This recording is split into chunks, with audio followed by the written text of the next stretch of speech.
Hey everyone, Skydream here once again, and I'm back with this game again, Heroes Rise, the Prodigy. Last time was plenty of fun and you guys seemed to enjoy it, so that's why I figured, hey, why not do it again? But this time, I'm not alone. I'm joined by a good friend of mine. Say hi. Hello! That is Ava, again, a good friend of mine, and she'll be joining me Hey. on this little adventure, I guess, and it'll just be a fun old time. Woo. Now then, last time our man Sam Dector slash Sterling became a hero. He went off on a mission. He got his ass whooped. He went home, and now the mayor's at our house because he does not look happy. Probably because I knocked his kid out, but we'll roll with it. Now then, without further ado, let's hop into the next chapter. Anything you want to say before we get going, Ava? I don't think so. All right, let's get going. By the way, any female voice acting is going straight to her because my God, I was butchering that. Interesting. Chapter 6 Viction Visionaries. I butchered that, but we'll roll with it. Your heart begins to pound and you clench your fists. It's just about all you can do to not pummel Mayor Victorin right on sight. And the only thing holding you back is seeing Grandma sitting in the living room behind him. What are you doing here? You say, willing yourself to stop shaking. Now, there's no need to be rude. Is that an okay voice for it? Is that the voice? Is that the voice we're giving him? It could be, sure. Okay, main villain of the game. He sounds like... Wait, is it recording? Wait, no. Is it? Okay, we're recording. No need to panic. Let me just... Okay. Okay, we're gonna move that over there. Perfect. Okay, now I'll know if it's recording or not, and I won't have a panic attack. We good? We're Okay, good. fine. Okay, this is all staying in the video. Mayor Victron says, after all, your grandmother was kind enough to invite me inside. You send grandmother a look, and she returns with a calm nod. Calm nod? Calm nod. I swear we did warm-ups before this. Not We now. definitely did. Not now, Sam, you imagine her saying. I received an urgent call from my son claiming that some rogue rookie attacked him and sabotaged his latest case, Mayor Victron says. Excuse me. And I had my officers discover which so-called hero was and a quick background check gave us your address. And then I had some of my more colorful staff pay you a visit. Huh? Oh wait, was he the one who said Prodigy after me? Prodigy, if you guys don't remember, was the lady who kicked our ass last time and killed a bunch of the mafia people. But she was getting executed, right? Right, like she was pretty much caught by the gang, but that doesn't make sense that it would be her, because wouldn't she be targeting me? Yeah? I don't know. He just said he sent his staff to pay me a visit, but she's the only person who quote-unquote paid me a visit. Visit? Your eyes flash back to Grandma, but she nods once again, indicating that she's alright. If this scum had hurt her, you don't even want to think what you'd do. It's terrifying that your private information is out there too. Surely you have a secret identity, but since all these heroes have to register with the government, there's a secure database, with all of the licensed heroes' information in it. A database that Mayor Victron clearly has access to, one way or another. Okay, so he's still a dickbag after all these years. Alright, and this is how the choices work, yeah, Miss Ava. You pretty much get to choose one of the options. There's 2 up to 5, you can see them. Yep. Interesting. Imagine my surprise when they found an old woman living here instead of some young buck hero. And then my absolute delight to learn that I'd walked right into the new life of my dear old friend the Dectors. Oh great, he knows who I am. Victor nearly coos. I do not want to coo in this man's voice. I do not. But I'm going to. I had heard you'd both enrolled in the PUF, but I rather frustratingly hadn't found information of your whereabouts. I can't say PUF with a straight face. I can't. that was hilarious. I love it. By the way, if I ever have a stroke during this, Ava, you take over for a bit. Okay, cool. I'll try. Swear I'm a narrator. Mayor Victron pauses, hitting you with the warmest politician smile he can muster. He's got the same, excuse me? Oh God, Kennedy-esque look. Kenny. Oh, Oh, Kennedy. Yes, Kennedy-esque you look. got it better than me. You said Kennedy-esque. Kennedy-esque look. Kennedy-esque good looks as his son, but you can slightly see his replugged hairline and concealer-covered cheeks. You didn't have to go on this man's hairline, all right? I don't care if he jailed your parents, bro. You don't bring up the hairline. It is rather gratifying to have finally found you after all these years, and even more gratifying to know exactly where you live. He says, his voice dropping. Do keep that in mind the next time you happen to come across my son. That's enough, you think? All right. Oh, You know what? This is fine. this is our first choice, and you get to choose what we do with the mayor of the city we're protecting. Uh-oh. Okay. Um, well, this isn't good, but it might be a good idea to hear him out just to find out information. But I don't think. Actually, Ah, that's actually the choice I was thinking of as well. hey. Okay. Because like we can hear him out, see what he has to say. Worst come to worst, we shoot him in the face. Now then, Yes. and it's a short thing. What do you want? You say, your voice trembling. This man took your parents away from you, and now he has the audacity to threaten you in your own home. It's too much. But attacking him right now would get you nowhere. Yeah. Especially because, for all of Mayor Victron's posturing, he has an eye on a bid for the upcoming presidential man's going for president? Oh no. He's beloved by the people of Millennia City, which is where we are, for regulating the powered activity and making the city a safer place to live. Taking down your murderous parents was spun as a positive. But coming after their innocent, shattered family won't play well to the public. Especially not with the poof backing you up here. So Mayor Victron won't want to make any waves here. At least not today. He's way more thinking about this than we are. Why, my dear child? What gives you the impression that you could possibly have anything that I might want? Yeah, you condescending... Yeah, I'm not gonna swear yet. Alright. Mayor Victron smiles at you. A smile that says ice, that sends ice through your veins. You're about to respond when suddenly Mayor Victron shouts in pain and jumps sideways. You're quite delighted to see that one of Granny's Venus flytraps had its way with Mayor Venus Victon's thighs. What is it with this story and people getting attacked in their thigh? That happened last time as well. And I don't know. oh god, poor Ava, you're new to this. I'm used to the rather oddness of this story. I mean, surprisingly, I've read weirder stuff, so. Perfect. Okay, look, Grandma has a line. Go for it, voice actress. Okay. Oh, I'm terribly sorry about that. Grandma says. God, I sound British ever so slightly. Perfect. That's There's a weird. bit of British slang in here. You can keep me updated. Oh, okay, fine. Oh, Demilo or Demilo? Meatloaf. Wait, is meat Demilo? Is that what we're calling him? Mayor de Meatloaf? I'll just call it Milo. Okay. Demilo sometimes has a mind of her own. Now, if you excuse me, I do think it's time you were leaving.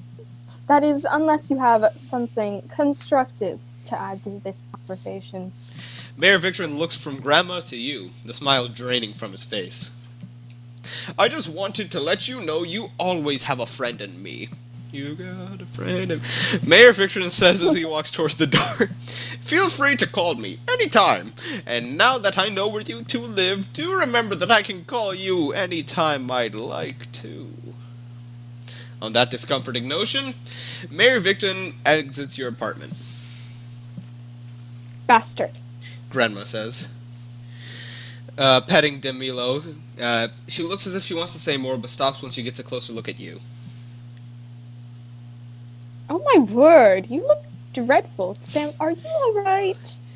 Yes, I just need to a moment to think. No, tonight's been too intense. I don't know. Yes, let's take a moment to think. We don't need to put too much of a load on Grandma here. True. So much has happened so quickly. A few short hours ago was the best birthday of your life. Oh yeah, it was my birthday. Oh, The day I went on that dang. mission. I kind of forgot to tell you that bit, but yeah. Yeah, it's okay. If you just had a second to stop and collect your thoughts, you're sure you'd be all right. You try your hardest to block out the failures, to forget your costume is still covered in bits of human ash. Yeah, people got blown up. You thought being a hero would be glamorous and exciting, but tonight was just you could barely save your own self, let alone anybody else. Barely saying your. How would I think life was? You know what? It's you could barely save your own life, let alone anybody else's. As the adrenaline finally drains out of your body, one thought pounds in your brain, pushing out everything else. You wish your parents were here. It isn't long before you're on the floor, the room blotching into blackness. The last thing you make out is Grandma kneeling beside you, looking more worried than you've ever seen her. 2 weeks later! Poor Grandma. Yeah. Oh, great, that's a nice headline. Oh dear. Rookie Hunter Skydream! Ruins everything. Rookie Hunter Skydream ruins everything. Millennial Orbit article contributed by Sonia. I think I remember that name. I think that's actually. Oh, shit, that's my fault. Okay, so this is an old choice because back when I was flying towards Smither and everybody, I had the chance to get an interview with this lady, but I didn't because I thought I could save more people if I just didn't waste my time with an interview. So I didn't take an interview with this lady, and now she thinks I'm a bad person. Dang. That's great. It's been weeks since this article came out, but it still stings every time you read it. At this point, you can only bear to skim the clipping. Not only does the news block chew you out for destroying the gravitas, which we didn't do, but shut up, there's also a quote from Rexford Schillers, damning you for costing them hundreds of thousands of dollars. Of course. Oh, that was the guy who hired me, by the way. Of course, there's a quote from the jury, too, saying that you sabotaged what otherwise would have been a mission successful for him. Oh, Jury. Jury, I completely forgot his name. Jury was the guy who... Mayor's kid. Okay. The MCPD have also marked you as a dangerous fugitive, pinning... What?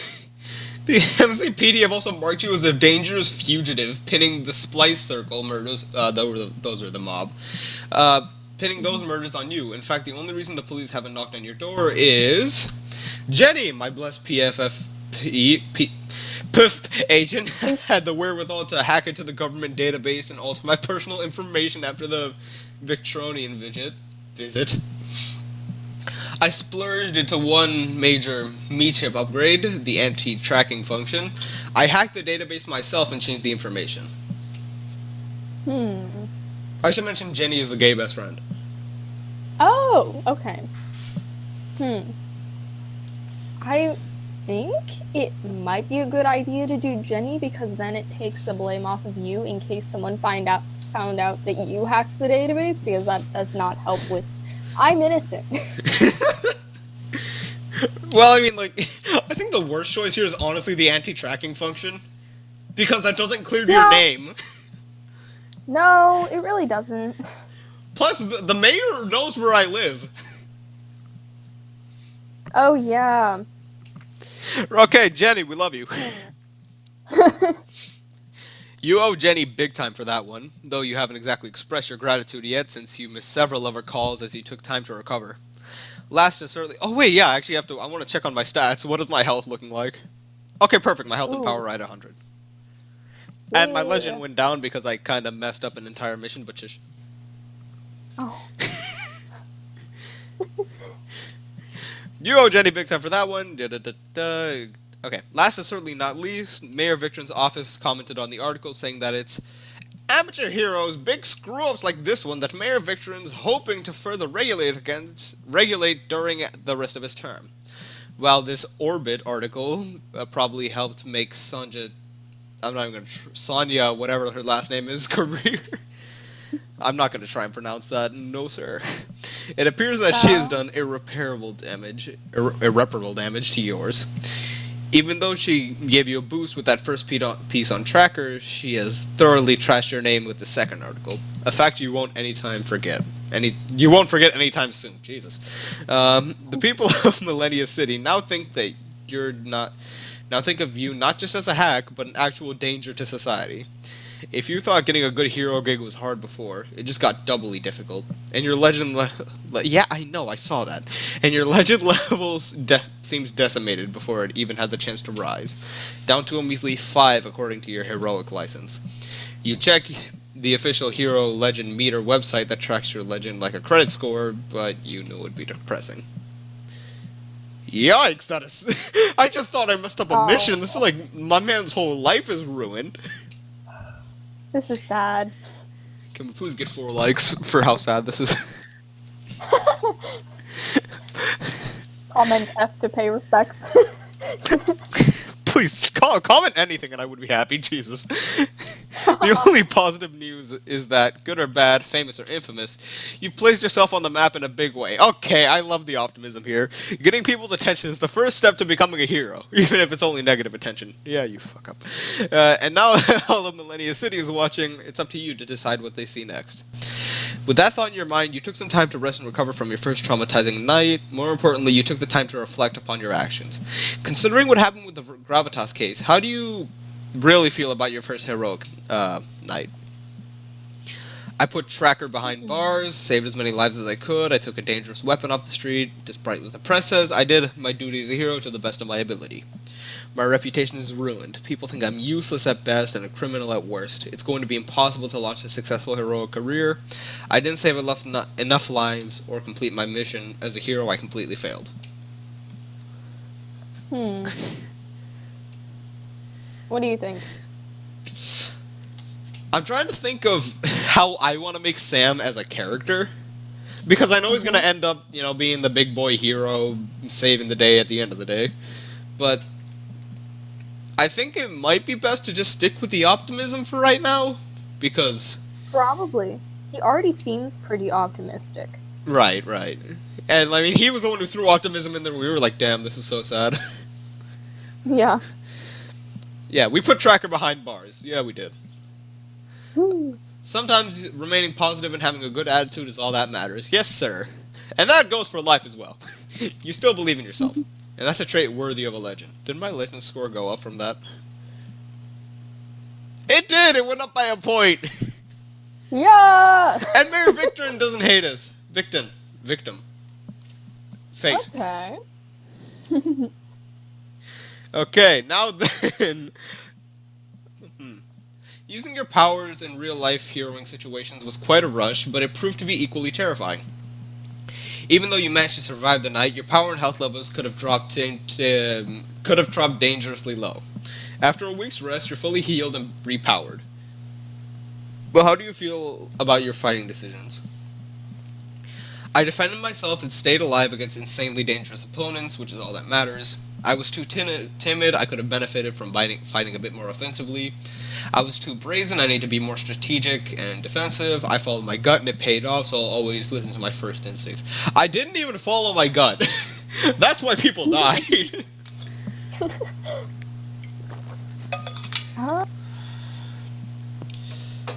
Well, you were in the fight, so I don't really know what the decisions exactly that were made. Well, it's pretty much just choosing if we want to be more offensive or defensive.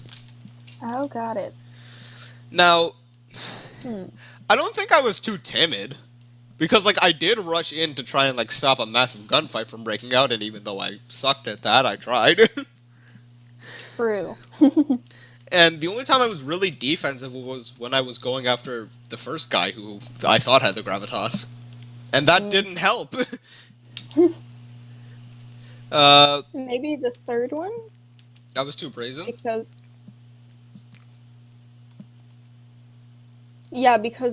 maybe you were too headstrong with the idea of just stopping everything. Yeah.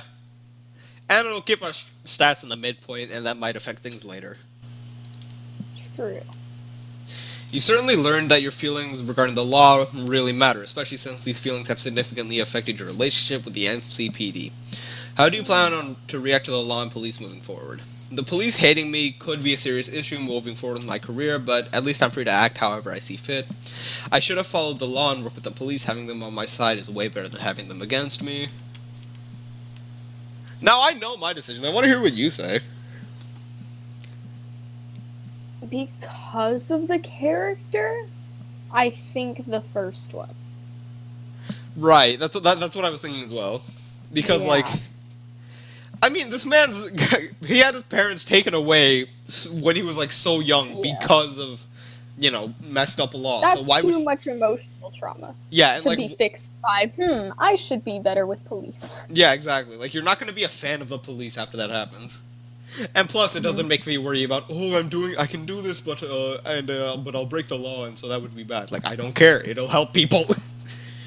Oh, good God, that's a lot of things. Ooh. No one's gonna be able to tell how you live your life as a hero, especially as nobody's gonna be able to tell you how to live your life as a hero, especially not the police. Finally, for only one night on the job, you amassed a massive array of enemies. Who do you think is your biggest threat? The Splice Circle. Well, most of them died. Madam Vice, if she wanted to blow me, I'm pretty sure. Mayor Victron, he can blow me because I don't like him. Jury, I think he would blow me. Uh, Rexford Schiller he's just some rich guy. Prodigal, definitely Prodigal. Prodigal, for those of you who don't remember, is Grenade Lady who broke the gravitas and pinned all those murders on me. And the police. Now, probably Prodigal, because she's the actually dangerous one out of these ones. True. Didn't expect to make that many blowjob jokes about half an hour into this, but we'll roll with it. This crazy girl definitely has it out for you. She knows your code name, sabotaged your first mission, and successfully framed you. It should be a top priority for you to figure out who she is and what she wants. No matter how you feel about your first case as a hero, you realize that this is going to be way harder than you expected. You're going to have to be stronger, smarter, and faster if you have any hope of surviving the deadly enemies you face. Was this like a tutorial? And finding the success you so desperately crave. But what if this is all just a crazy pipe dream? What if you're not good enough? What if the odds just never work in your favor? Your dream could simply not come true and no one would ever know except for you. You quickly shake the doubts off, though. No one ever said it was going to be easy. Legend prize unlock. I got a legend prize? As a bonus for maintaining one of the highest possible legend levels, 7. Oh, that's really high level. At this point, you can choose to purchase another costume upgrade. You currently have $2,000. Okay, so we have $2,000, and we can get another costume upgrade. I can either get large metal wristbands that store energy for blasting, or thin tubes that collect excess energy. That collect and channel excess energy for shielding purposes. I imagine this might also affect offensive versus defensive. Right.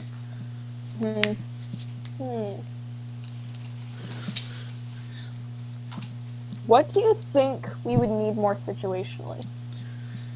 Well, I'm thinking about anybody we might fight later on. I mean, Jury's definitely not going to like me, and Prodigal's definitely not going to like me. And the Splice Circle people only have, like, guns, I would assume. And they're, like, furries. So, you think I'm joking, they're literally animal people. That's funny. Okay. Maybe? I swear I've done too many things where there's been, like, characters that somehow are, like, alternate furries.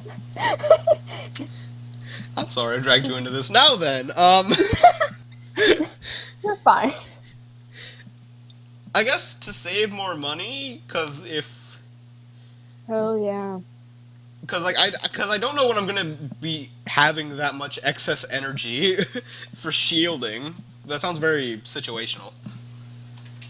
Because, like, I'll Yeah. be channeling any energy that I don't use, but that might also drain me for a shield that I might Mhm. not even use. Mhm. We're probably thinking way too deep about it. This offensively suited upgrade allows you to create blasts at half the power cost. Oh, that's actually way better because a blast usually cost a Woo. lot. Oh, nice. I'm actually really glad I did that. Ready to get back to work, you put on your Sky Dream costume, A. You know your grandma will kill you if you don't say goodbye before leaving, so you walk into the living room, where you find her wrestling with a rather large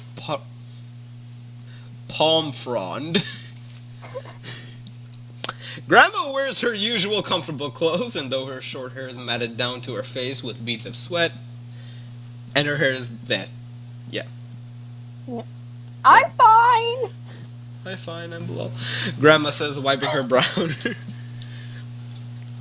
Frope has here is just having a bit of a hard time adjusting, but he'll feel right at home in no time. But by the way, that video game woman called again, and she sounded rather angry. Who's video game woman? Who?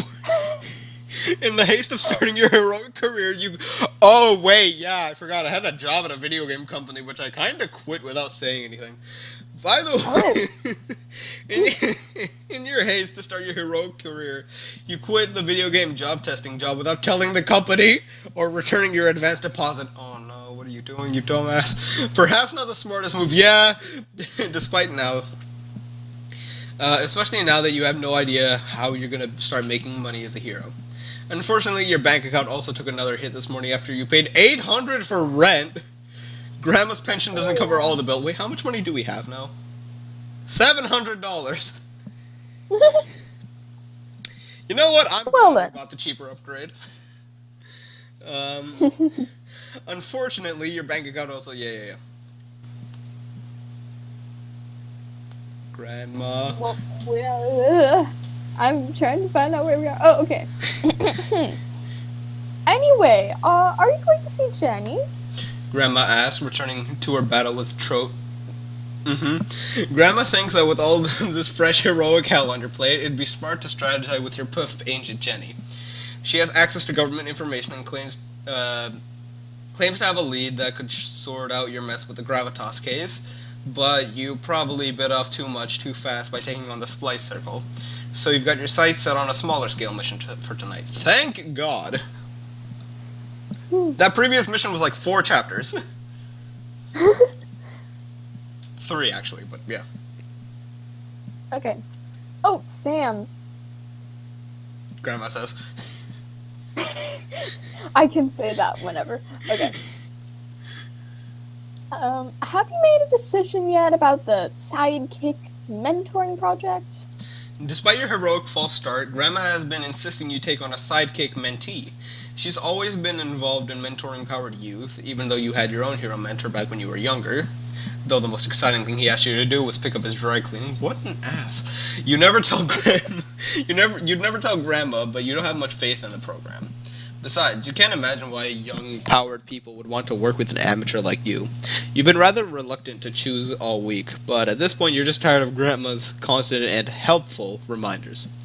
Alright, you say, pulling up the applicant files on your Me chip as they scroll in front of your face. You decide to go with... Why would any of you want to work with me? Did you not see what happened last time? Well then. Alright, so our options are... Sparrow, a 16-year-old orphan from Eastern Fringes who has the appearance and abilities of a typical bird, great, another furry, coming from a neighborhood like the Fringes. She won't have many heroic opportunities well within her reach, a fact which you know all too well. Pressy, priest, football, Pressy works. a 14, 4-foot-tall, gnomish-looking boy. Alright. He believes his power to manipulate Earth comes solely from his magical peg leg. His only dream is to become a hero, but given his rather cutesy appearance, that seems highly unlikely. Pirate guy. And Tarana Rain, a 15-year-old girl who has the power to generate and manipulate water. She goes to a ritzy Rhine Hill powered private school and comes from a wealthy family. One that owns the Millennial Orbit, MC's best-selling news blog. Oh, that's the orbit where you were posted on. Exactly. Mm. Now, which one of these bumbling fools do we choose? I don't know if Tirana is a really good choice or a really bad choice. Honestly, because she might be the actual best choice or the literal worst person we can choose. Ah, hmm. I'm genuinely confused because I want to pick a good partner because like we're probably gonna be stuck with them for a while. Yeah. I mean, she can manipulate water. How much water does the town have? Wait a minute. Water manipulation's actually pretty cool. Like, you could technically drown someone from the inside. Why did you come up with that so quickly? I think you're the one I should be afraid of. Maybe, but like that happened in a D&D game like a little while ago, so Maybe. it was interesting. Yes, someone drowned like someone else from the inside. It was very interesting. Or we can go with Bird Girl. Bird Girl actually sounds pretty cool though, because then she can fly And so can we. wherever. Oh, Yeah, because flying's one of our um, superpowers. okay. And she's also from like a neighborhood we're from, which is a not too well-to-do place. Oh. Because like, okay, so Tarana's easily gonna get a job anywhere because she's rich and she has a Yeah, really cool power. yeah. So like, she'll become a hero on her own. Wait, if she's gonna become a hero on her own, why would she want to become our sidekick? I don't know. Well, I mean, she's 15.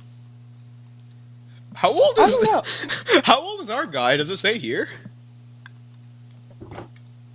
By the way, we still have 3 major characters we've yet to meet.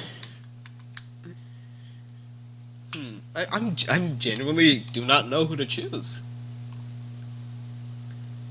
Cause like, okay, I'm pretty sure that the 14-year-old guy would kind of just get messed up more than anything else. Because he can control Earth, which kind of doesn't help because I fly. Hmm. Are you good? Ava.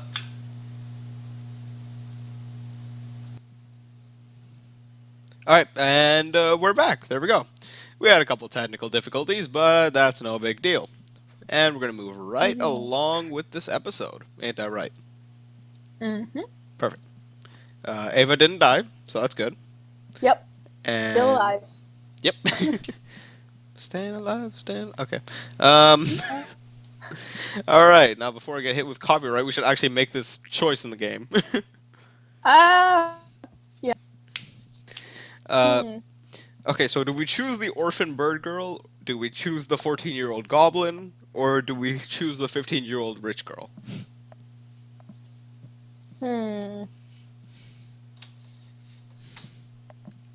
The rich girl would probably be good, but at the same time might be horrible, so I don't really know about that. I mean, the safest choice is to probably go with the bird lady. True. At the same time, though, Pressy kind of sounds interesting. Yeah, he sounds like he'd be like the most enjoyable out of these characters, if that makes sense. True. I mean, he has a magical peg leg. I kind of want to choose him just because of that and nothing else. I mean, we could. but like, he's cute, so like people will pick him up. Nobody's gonna pick up the homeless kid. Actually, having someone cute might make us look less horrible. But then like the media might be like, oh look at him, he's corrupting the cute youth. Look at what he's doing to this 4-foot gnome. Like, Well, no, they're gonna say that regardless of who we pick. True. Huh. I'm Well, just saying. do we He can manipulate the earth, which is pretty cool. Earth manipulation, water manipulation, or yeah? All right, we're gonna have a Sure. random number generator. We're gonna pick between one, Yeah. 2, and 3. Okay, cool. 1 will be Sparrow, 2 will be Pressy, and 3 will be Tirana Rain. Indeed. Because we will take way too long to decide. We really will. We already have. Pick a number between 1 and 3. I don't know if Siri does this. 1. All right, we're going with Sparrow. Okay, Sparrow. Welcome to the party. Yeah, I don't think it's a good party to be a. Whoa, achievement! There's Ooh. achievements? Well, Wow, now there is. Dang. there's a bunch. Okay, so we can Wow. have so that's sidekick Sparrow, sidekick Tirana, sidekick Pressy. Oh, so there's a bunch of stuff. Millennial group. Join the millennial group. Woo! You can print articles. You can become an outlaw. Dang. She's not even a major character. Where are the major characters in this story? Oh yeah, you get They to are. voice Mom, our computer lady. Mom! I By love the that. way, I want to say how proud I am for coming up with that name of Mom. I love that. It's so cute because she's like such a Ooh. nice lady. Yes! Sparrow's profile says she's extremely smart but painfully shy, and that's adorable. All right, so once Yeah! we get our third guest on here, I found the perfect person for her to voice. Yes! Ooh, that's gonna be good. It's gonna be adorable, is what it's gonna be. Sparrow's profile says she's extremely smart but painfully shy. She definitely looks older than 16, but you know that's just a side effect of growing up in the fringes without parents. You're happy to take on somebody who's as eager to become a hero as you are, especially somebody with a similar background. Ooh, how should her voice be? Ooh, I'm excited. Think of like a big, nice mother who walks around in an apron. Ooh, yes. But like also slightly robotic. Yes. Okay. What a great choice, sweetheart. Me Chip Mom says. Chip. Oh wait, do you want to read that or me?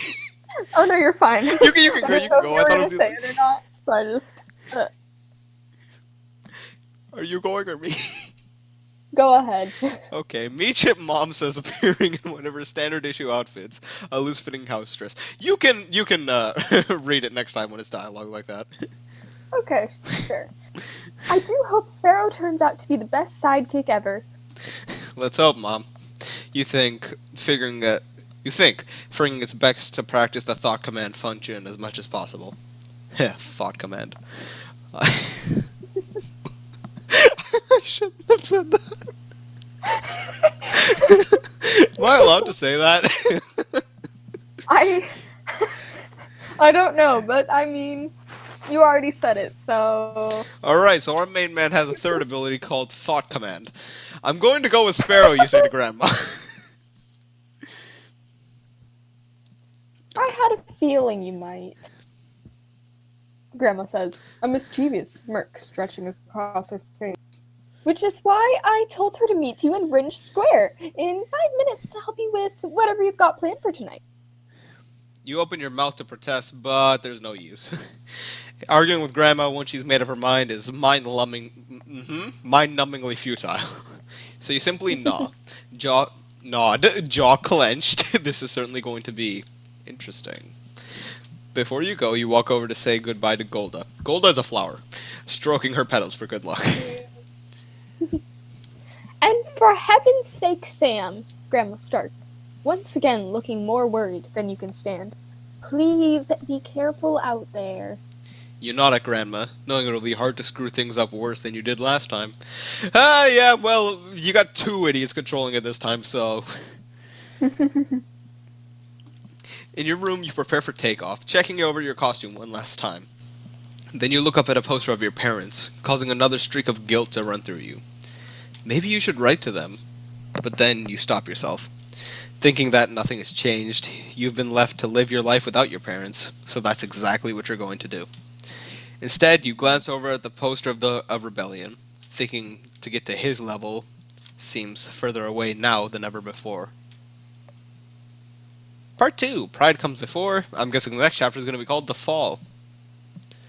Chapter 7, Ganged Upon. Oh, Oh boy. well then. Okay, and we get a bunch of famous ladies down here. Oh, interesting. Sparrow's late. The whole sidekick thing seems to be a very bad idea. You wait in Wrench Square alone, feeling a bit self-conscious in your costume. Grandma knew you had to meet Sparrow somewhere public to protect your identity, but she could have chosen a better location. This park's a notorious drug center. You feel the eyes of dealers on you from all around, waiting to see why you're here. Not to mention some punk kid recognized you and shouted about how his dog could probably be a better hero than you. Well, kid, you're probably right. What a great first brush with fame, you think? You could also swear that one of them is taking photos of you, but before you can locate the source of the flash, your meat chip pulses in with an alert. Dear, I found an update on that sweet hair you like so much, Meechipmon says. I can't blame you. She really is dreamy. Isn't she, like, underage? Turning red. Wait, are we underage? uh, I actually don't know. How old is Sam? does stats show our age? Or are we just existing? It probably did say it last time and I just don't remember, but... Power, money, health... Legend... No, it just doesn't say our age. Well then, we are unknown. Okay, so for the time being, without making things weird, we're just gonna assume that he's a teenager as well, because Sparrow was what, 15? Yeah. Maybe 14 or 15. One of those. No, she was 16, and then Oh! Right. right, Okay. she was 16 because I remember Goblin Boy was 14. I keep calling him Goblin Boy because I don't want to say his name because I don't know how to pronounce it. And then Tarana was 15. So, Yeah. turn, turning red, you ignore mom and open the news block clip instead. The Millennial Group gets a touch of magic, black magic, to become Black Group's newest member. Jesus, I butchered that. As you read this headline, your heart nearly stops beating. Black magic blazed onto the hero scene after single-handedly protecting MC from a foreign terrorist incursion last year.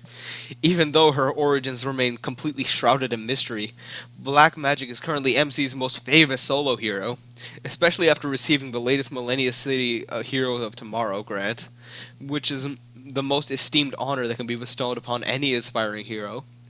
It doesn't hurt that black magic is absolutely gorgeous either. Despite the mainstream hype, you can't help but be attracted to black magic, mostly because of her striking resemblance to your biggest crush, an old-timey celebrity icon from back in the day when normal people were famous. Beyonce, Angelina Jolie, Natalie Portman, or no, black magic actually looks like. Ooh! This is exciting!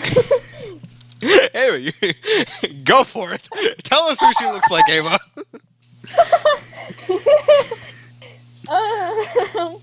Hmm. What would black magic look like? I don't know. I'm also curious, what would the computer say if we said no, black magic really looks like? Oh no, Like- it's just gonna make us like enter our own person. Oh. So we can just put in any famous female. Yeah. Should I put in your name? Oh wait, no, I don't want to put your full name in this in front of a bunch of people. Oh, very true. That probably wouldn't turn out very well. This is funny. I don't know. What do you think? Okay, I'm not. I honestly don't keep up with celebrities that often. Gonna be completely honest. Yeah, I don't really either. I do know who these Famous people are. women. Famous women. A 14th century lady. Um, Hmm.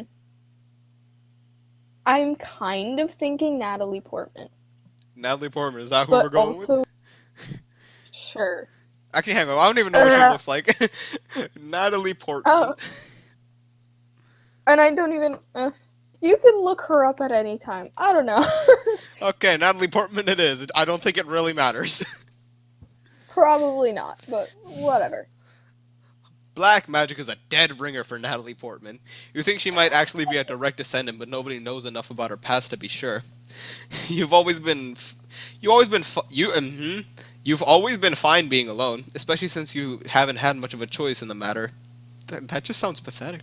Still, there's something about black magic. Whenever you see her, you feel like you might want more. Jesus, that's weird. It appears your biggest crush has just joined your favorite powered team. The combination is enough to leave you breathless. You imagine yourself in that holographic photo next to Black Magic, your hands secretly behind her back, behind the cameras. You'd be the hottest celebrity couple on MC's biggest team. Okay, so I think she's gonna become a major character because this is way too much detail. This is hilarious. Yes, I'm going to be secretly touching her butt while the photo is taken. It's so weird. Your mind wanders again to you and Black Magic backstage. And am I allowed to say this?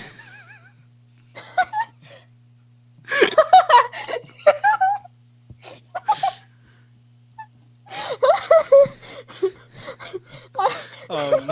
I don't know. Then your mind wanders to you and Black Magic backstage in a deserted storage closet. Pressed up against the wall, your hands on her chest, her hands sliding down. Oh god, it's making me so uncomfortable. Jesus, even I couldn't go all the way with that. There's more! Oh no Oh no no! Until you hear no. a no, until you Oh. hear Oh Why does there have to be some sort of sexual euphemism in every episode? my god. I don't know. Until you hear a faint chirping noise that pulls you back into reality. Turning around, you thank the fucking Lord. You find Sparrow landing silently next to you. You have to stop your jaw from dropping. Sparrow is covered in tar black feathers that catch the light in an oily sheen, punctured with why did I say it like that? Punctuated with aerodynamic rigid holes. Yeah, I'm sure you like holes, don't you, big boy? She has a pale orange nose that stretches into a beak underneath beady ink drop eyes. The total effect is nothing short of mesmerizing. Sparrow? You Wow. asked trying to get a hold of yourself. Hey there, I'm Skydream. Sparrow's a girl, I right? know. Okay, good. Yes. Sparrow says, tilting her head tilted to avoid eye contact. There's a few moments of silence as you as you try to decide what to say. You should ask her something. You two should probably get to know each other. But Charo speaks before. Nice. Sparrow speaks before you can decide. Her voice in a little lilting chirp. Who are we gonna save today? That is the most wholesome. That is wholesome as hell. I love that. Right down to business. Perfect. We're going to stop an Annie Gang rumble. Annie Gang is animal gangs, by the way. Oh yikes. You could be imagining things, but you swear the slightest hint of a smile curve across. You swear you see the slightest hint of a smile curve across Sparrow's beak. That's wholesome. Nice. With the Splice Circle in upheaval, the Annie gangs have decided it's the perfect time to try and wipe each other out to serve the new leader without competition. So the Scales and the Cloven have been trying to kill each other in the streets all week leading up to one final rumble, rumored to be tonight, in an abandoned electrical plant on the outskirts of the Fringes. After botching the Gravitas case, you decide stopping gang violence in the Fringes, violence you helped de-escalate in the first place, which is what I actually did, would be excellent. Smaller scale way to rebuilding your reputation. On your way to the plant, you and Sparrow cruise through the sky. You have to struggle to keep up with her. It seems Sparrow could teach you a thing or two about flying. I have an upgrade that helps me fly faster. You can tell she's holding back so that you don't fall behind. Sparrow doesn't say anything. She keeps her eye on the flight path. She keeps her eye on her flight path. You look over her feathered body. Okay. Which is one of the most strangely beautiful things you've ever seen. As her eyes pass over her, she swivels her head towards you. She must have some kind of sense for these things. Oh, Skydrape, why did you choose me to be your sidekick? She asked. You pause for a moment, considering your answer. We come from the same place. I honestly wanted someone else who could fly. Does it matter? I had a feeling you're gonna be a great hero. Which one do we say to like this up and coming kid?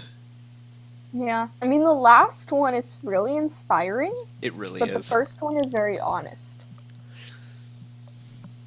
But what would a hero like this need right now? Super shy, right? So Yeah. I think because she's like super shy and timid, to kind of help out with that, it would probably be better to say that I think you're gonna be a great hero. Which is definitely not I'm gonna say that. Not how I'm gonna say that line, but Okay. whatever. Yeah. We're gonna be inspirational and all that good stuff. Sparrow just nods and turns back to flying. Well, I was wrong. Clearly not the warm and friendly type. After that, you and Sparrow continue your flight in silence. 5 minutes later. It's not long before you're approaching the abandoned electrical panel, a bit exhausted from keeping up with Sparrow. You're sure you're okay with this, Sparrow? Things could get pretty dangerous down there. Sparrow looks at you, an almost feral look coming over her. I'm ready. Hi, ready, I'm Sure. Bilal. Of course she's ready. She's an animalistic powered from the fringes. She must hate any gang activity more than anyone else. Good, you say, preparing for a dive. Then let's do this.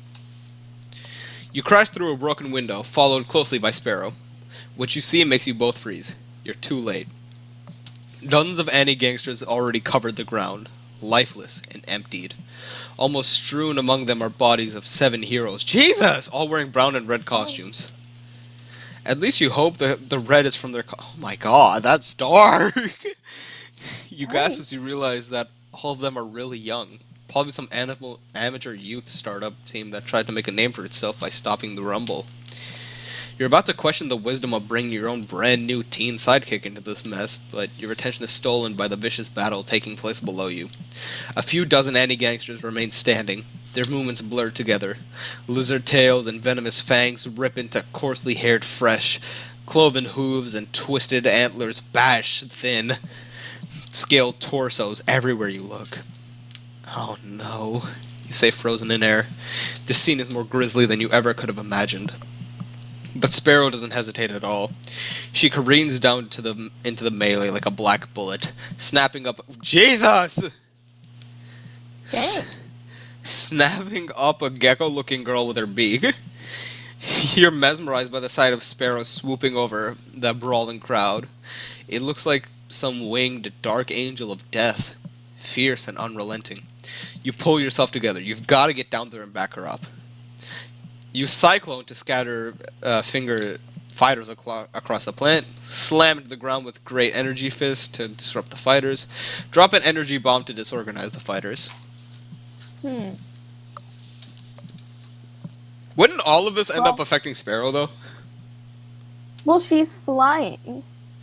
True. Maybe slamming the ground wouldn't affect her as much. Right, because like I don't want to drop a bomb down there and accidentally throw Sparrow into a ceiling, because she's way stronger than we are right now. Slam into the ground! You generate 2 massive fists of green energy around your hands, the size of small boulders. It's not a boulder. It's a rock. Then you close your eyes and... That was a terrible joke. Then you close your eyes and slam your fist into the ground, causing it to erupt in a magic quake. Once you open your gang... Nice. Once you open your eyes, you find the anti-gang members scattered across the plant, completely battered and disorganized. You smile, thinking that this all might go smoothly after all. But before you can finish your thought, something sharp sinks into your shoulder. We got stabbed.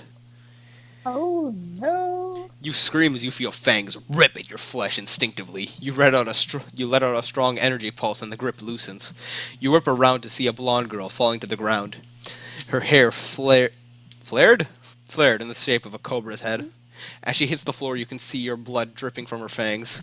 Ignoring this sight, you turn your attention back to the remaining anti-gangsters, knowing they'll probably attack you before tearing back into each other. You raise your arms up to throw up an energy shield, but find that they've gone numb, which within seconds you feel the numbness travel down to your spine, then your legs give out. Oh no. That is not good. There must have been some kind of venom in Cobra Girl's bite, because now you're paralyzed from the neck down. You swivel your head desperately to see the gang brawls that started up again all around you. It wouldn't be long before one of them comes and finishes you off. Um, Sparrow. okay, yeah. I moved those other heroes out of the line of fire. You hear Sparrow shout from somewhere nearby. Why are you lying there? That Cobra Girl bit me, and now I can't move. You say thankful that you can at least speak. Can you... can you get me out of here? Sparrow steps over and tries to move you, but then her face goes blank. The gang members, they're coming for us. Sparrow, listen to me. You have to make a stand. Sparrow nods, looking hungry for blood. Here's what you do. You studied Sparrow's powered profile when you were waiting for her, so you know how to utilize her abilities in ways she probably doesn't even know herself. She can go way beyond flying and swooping. I didn't read her hero page. Sam did. Flap your wings to create a wind storm, or scream as loud as you can to access your supersonic chirping. Huh. Hmm. The windstorm might make them more dissociated, but I don't know if that'll help hurt them? I don't know. I mean, a windstorm would probably hurt them more than just screaming really loudly. True. Want to try that? The windstorm? Yeah. Let's go for it. I don't think they'll kill her this easily. Yeah. I swear, if the end of the page says, like, Sparrow dies, I'm just going to be sad. You created your fair share of wind attacks, and you bet Sparrow could kick up one hell of a storm without hesitation. Is my recording sounding okay? Hey, does it sound good? Yeah. Okay, good. I don't know. I was just looking at the thing at the bottom, and it didn't look very good. Um, Oh. You've created your fair share of wind attacks, and you bet Sparrow can kick up one hell of a storm. Without hesitation, Sparrow unfurls her wings, which span 15 feet across. Jesus, she is massive! Yeah. That's like 3 me's. Actually, no, it's 3 U's, because you're like, what, barely 5 feet? What? I'm like 5'1.5". Okay, I was joking, but I forgot how actually short you are. I am very small, but yeah, I can't even defend myself. I'm very small. So it's 3 U's going across. Pretty much. Oh god, I'm just imagining 3 U's standing horizontally. As she begins to flap, any gangsters go flying in all directions. Sparrow keeps pumping her wings, which causes a fierce crosswind that rattles across the planet. A couple of antelope hybrids attempt to leap at Sparrow, but they simply slam against the nearest wall as they take to the air. Luckily, you're right below Sparrow, at the epicenter of the winds. Otherwise, your limp body would have been tossed around like the plant like a rag doll. Unable to withstand the hurricane-level gale winds, the anti-gangsters Yeah. start to flee for the exits, shouting promises for a rematch as they retreat. I didn't know I could do that, Sparrow says, astonished. Then before she can say another word, Sparrow faints. Yeah, this is what I wanted to ask about before. You do a British accent. Is slugger a British, like, slang? Not really. It's not an American slang. It's kind of American slang. It's just not Is it? Southern slang. Oh yeah, fair enough. I only lived in like New York for a year, and I barely remember anything there. Oh. Wait, no, but this takes place in Yeah. California. It does? Yeah, I've lived in California, and I've heard that expression used. So I don't know. Maybe it's just like a West Coast thing. possibly, because I haven't lived there. Slugger, you Okay. think is Yeah, I'm just gonna say it normally. Slugger, you think as you lie now silent in the now silent plant, completely paralyzed. This is not good. No, it is not. Very not. Wait, what? Very much not. Very not. You're back in Ringe Square, having healed yourself enough to fly both you and Sparrow mhm, back across the fringes. Of course, it's not until you're about to land that she starts to wake up. What happened? Sparrow mutters, her eyes fluttering open. I'm sorry. I did not mean to hop on that. No, you're all good.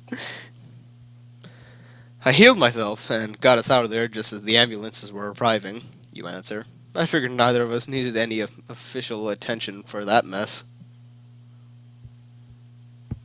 That was wise, Sparrow says, attempting to stand. I did not know I was capable of doing that with my powers. Thank you. You're welcome, Sparrow, you say. Really, I think it's just the... It's past my curfew. I must return to the home. Sparrow cuts you off, unfurling her wings to take off. I look forward to our next mission. To the home? The home. That's Well, what it says. but, like, I must return to the home. That is not a human... What? I mean, she's a bird. So... Yeah, she's also a 15-year-old girl. 16, whatever. But, bird. Before you can respond, Sparrow takes off into the sky. You may not know her very well yet, but you have a feeling this is going to be the start of a very special partnership. As you watch her go, you try not to think about what a close call that just was. Woo.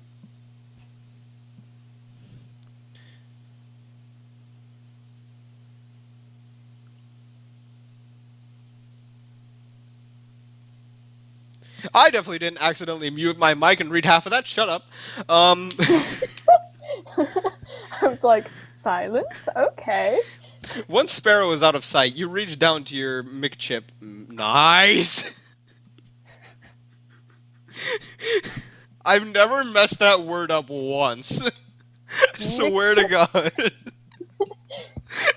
Sounds like something you're gonna get McDonald's.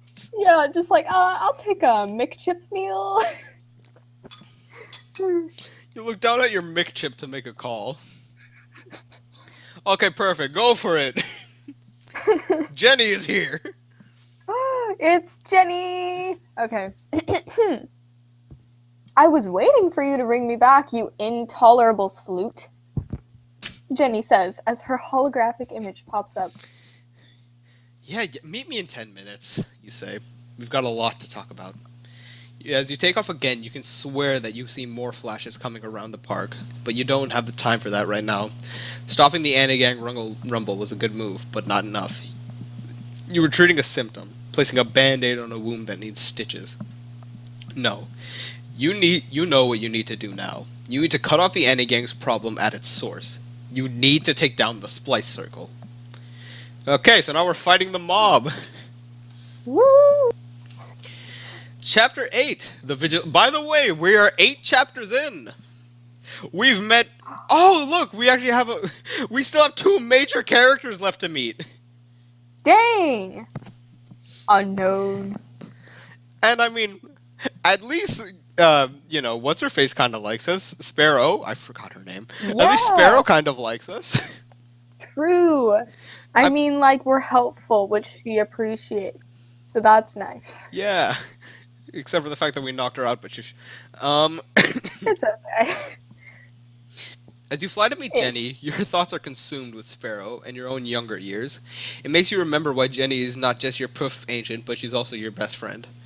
When your life was turned upside down by your parents' imprisonment and you moved in with Grandma and you couldn't talk with any of your old friends, going from your sheltered private school to the rougher public school was a big change, especially as you begin to learn that there are all kinds of social complications to being powered. The anti-gang rivalries and the Eastern fringes are just a tip of the iceberg when it comes to powered politics. Entire textbooks have been written upon the subject, so to say that powered kids are cliquey would be an understatement. Upon arriving at your new school, there was one group that immediately tortured you the most. Okay, so who do we want to torture us? The telepaths, Ooh. the natural resource elementals, the animalistics, the strong, the clairvoyants, the techies, okay, or the normal unpowered kids.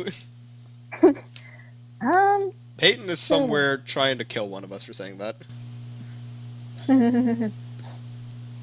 The tech. Dun, dun, dun, dun. The telepaths would definitely be quite dangerous if they could see into like Sam's past. Wait, if they see into Sam's past, the clairvoyants see into his futures. This boy is screwed. Yeah. Oof, dang.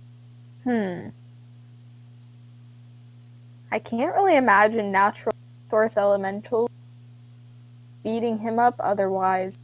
That would be like insane. Ah, yes, I don't like this kid. Let me shove him into an earthquake. Um, It really do be like that though. the animalistics, I mean, I'm sure he definitely wouldn't want to be friends with Sparrow. Oof. Yeah. The strong would just be like, haha, you're gay. Um, And just like throw him in a locker. throw him through the locker. The clairvoyants would be like, yeah, you're gonna fail your next math test. In locker. They don't even need to open the door, they just throw him through and it breaks the metal. My god. Pretty sure he'd be dead. Techies, what do techies do? Attack us with power drills? Just run at them with power drills from all angles. Don't move! And how is this man gonna get bullied by unpowered kids? I have no idea. Honestly, I think the most entertaining one might be like the telepaths or the clairvoyants. Yeah. It doesn't matter, we got bullied, so like, Yeah. sure, the telepaths can beat us up. Telepaths Okay. are You were saying like tortured you the most. right. Telepaths are notorious for being the most powered that only wanting to have lightning fast psychic interactions with one another. The telepaths targeted you because if there's anything teenagers hate most, it's when they can't squeeze you into a specific group. Yeah, I'm sure this guy likes being squeezed with what he wanted to do with black magic. And you had a lot of trouble finding a group.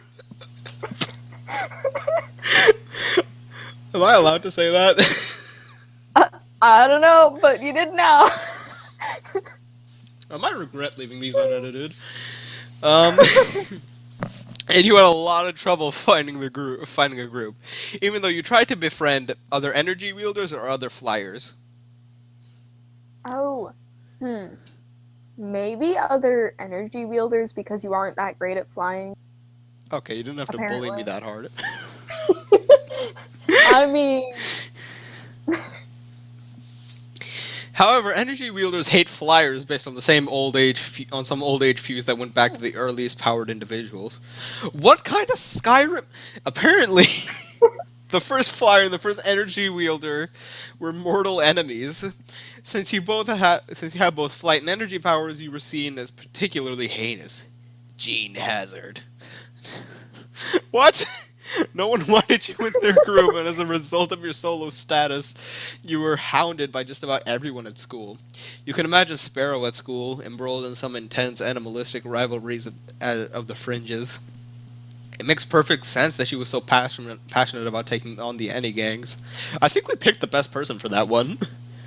honestly, yeah. You wonder how she deals with it, because when you were at school, you handled social politics by keeping to myself, not letting anyone bully me, ever. Always trying to make friends despite how other kids treated me. I mean, I kind of want to pick the last one just because it's wholesome. True. He is a pretty wholesome guy. Yeah, I mean, there's the occasional bits where he's like, I'm horny, but like, aside from that, Yeah. always trying to make friends. Besides, that might give us some more interesting story stuff. You weren't ever going to let other people tell you what you could or couldn't have, so you always tried to make friends, as many friends as you could. Still, you felt very alone. Actually, you felt alone, but it's something you allow. Actually, you've always felt alone, but it's not something you allow to yourself to give much thought to. It's just the way things are. There are some things in life you can't control. The only thing you can control is how hard you work to change everything. And that goes for everybody. Just work your asses off for what you like to do. Believe in Yeah. yourself. Because I believe in you. Yeah. Yeah. And Ava believes in you too, right, Ava? Yeah. That came out of nowhere, but that was wholesome, so I want to say that. Inspirational. Hell yeah.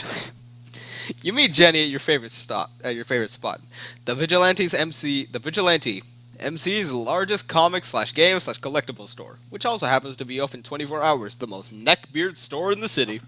Occupying 4 stores, the Vigilante is practically a department store for all things hero related.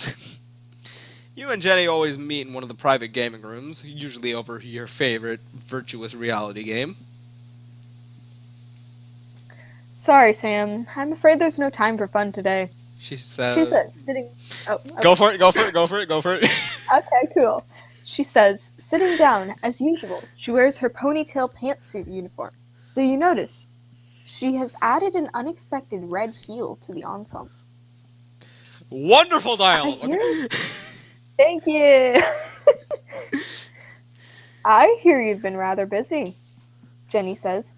Too busy to return my calls, it seems.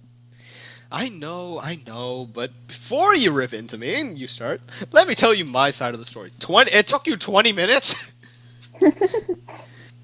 having heard every detail of your first heroing night, Jenny pauses to mull it over.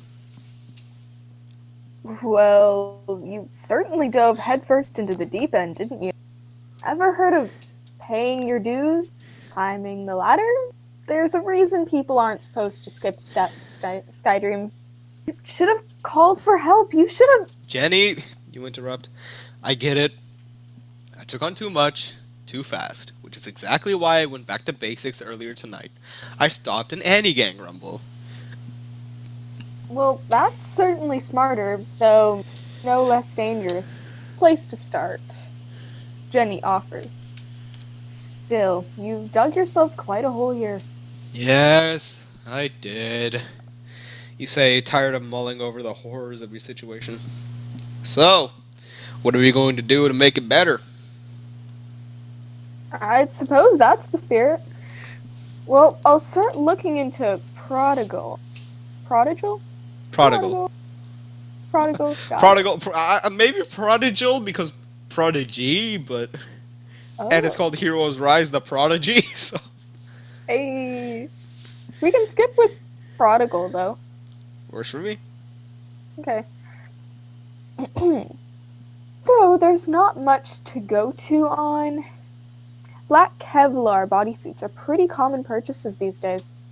I could look into her power set, but I bet she's unregistered. It's clear that she has some kind of mat-on for you, though. Perhaps you have your first genuine villain stalker. Great! The BDSM villain! Perfect! Yeah, right. You say wishing you were enough of a somebody for that to be true. She probably saw that silly hero press post and wanted me out of her way. She's just another nobody trying to make a name for herself. Still, anything you can find would definitely be helpful. I'm on it. Now, before we move on to the Splice Circle, I've got a bit of a briefing prepared for you. All the basics on powered heroing, plus some gems of advice. Do you want to go over it now? Yes, I can use all the help I can get, or no, we don't have time for that. I mean, we still have Honestly, like an sounds hour pretty left of recording, so. true. And besides, it'll probably make us make better decisions later on. Like, oh, if I do this, then maybe this will happen and that guy won't get shot. I mean, with our luck, that guy definitely will get shot. Oh, dear lord. Well then, this looks important. Okay. Okay, so I read the first one of those paragraphs, you read the second. am. So I'm pretty sure it's just one of those characters, but I'm Yep. not Oh forcing well. I'm There not you forcing go. you or myself to read all of that. I heard I that, can Water. read all of it, I bet. I'm not going to make you. I mean, it's not too much. I'll be fine. Well, Okay. regardless, I swear, with my luck, it's probably going to be me. Now then, we'll just split it up and see what happens. Okay, sure. Go for it, Jenny. Indeed. Good, Jenny says, looking down at her meat chip. Inspector Detector will forward you the folder. There's a poof handbook on harrowing in there. Okay. I didn't expect you to follow along with a poof joke. But I'm I so mean, glad you you did. started it, so I thought might as well continue it. I'm glad you did. Okay. But since you're maintaining a secret identity, you've already got most of it covered. The more interesting stuff involves some comprehensive information on powered history and science. Oh boy, that sounds real entertaining. That does. Suddenly, Jenny's meat chip, Inspector Detector, a British man in a long trench coat, appears in your mind, holding a folder. Meat chip, Mom appears to take it from him. As they begin to chat, you start to read the contents. Oh boy, so it was all me. Oh, it's you! Oh no! All right, so Goodbye. you remember She Kills You wanna? Monsters? Yes. Powered Humans, a brief history. Oh wait, is this just a history lesson? Possibly. I should also mention Do in you this want to game, split World it War up? III already happened. Powered Humans, a brief history. Fairly certain you already know most of this information. You became to skim through the article. Please skim, catching glimpses of paragraphs here and there. Humans first began developing extraordinary talents in the late 21st century, appearing in the same generation, spanning across the globe on the heels of the Industrial Revolutions, the Millennial Tech Boom, and the Energy Regenesis. And the Powered Renaissance has been marked as the next great step in human history. You stop reading and scroll to another document. So who's taking the first one and who's taking the second one? I'm okay with either. Do you want me to go so then you have like a break in the middle? You know what? I'll go. Has evolved Okay. beyond racism, sexism, and sexual orientation, but these hot buttoned issues were quickly supplemented by geneticism. Geneticism? Geneticism. Genus. I don't know. Denim. The first crop of powered individuals, Powards had, as they were soon to be dubbed, though had were less great were greatly shunned by the general public. So many of these international powered individuals fled to Millennia City, an emerging urban center in the American West Coast, where they could be free to form their own community.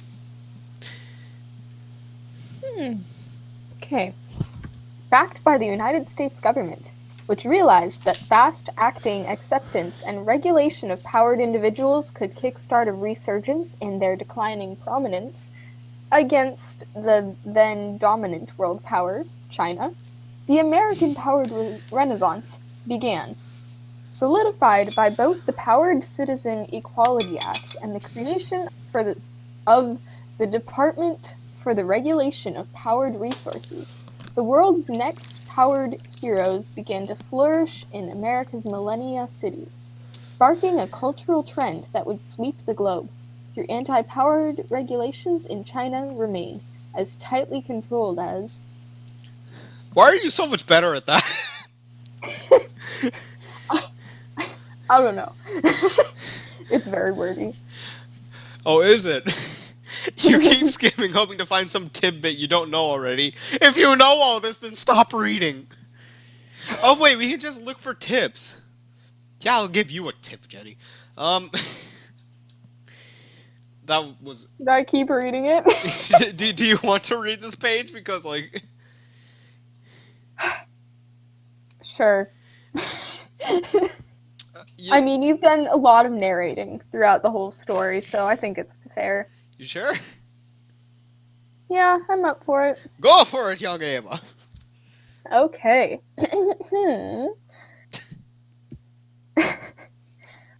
As it is widely known, the progress of the millennial tech boom curved off with the onset of the Third World War, which in Millennial turn boomers. sparked the what? I said millennial boomers.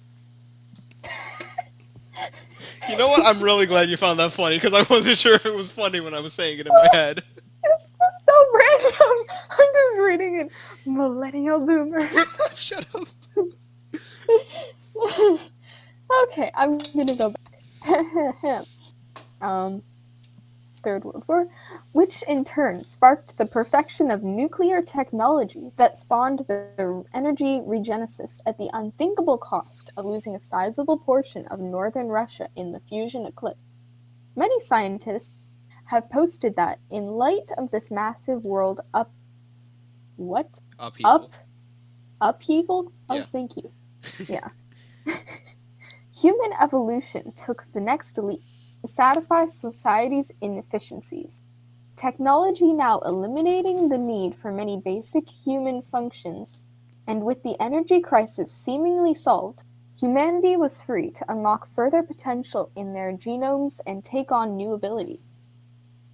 The onset of powered abilities has sparked another period of rapid growth and change, unlocking potential previously thought unimaginable. With humans now regulating weather patterns, generating clean water, and building cities with their minds, the limits of progress seem to have once again been shattered.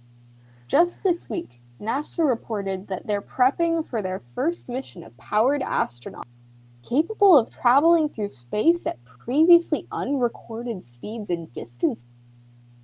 Others, most notably the growing cult movement called the Meek, possess a decidedly less positive outlook on the powered renaissance. I keep trying to say resistance. What? The powered resistance. Yes. Many see an upswing in violence, unrest, and conflict that will most assuredly lead to a fourth world war, especially as the A eastern fourth? and western world seem deadlocked in a powered individual. Is nobody like scared? There's a fourth world war. I mean, there was a third at one point, and a possibility of a fourth. Woo! Oh boy. What are you doing, trumpet? Yoinks. Yeah, I ain't saying nothing. We're all quarantined right now.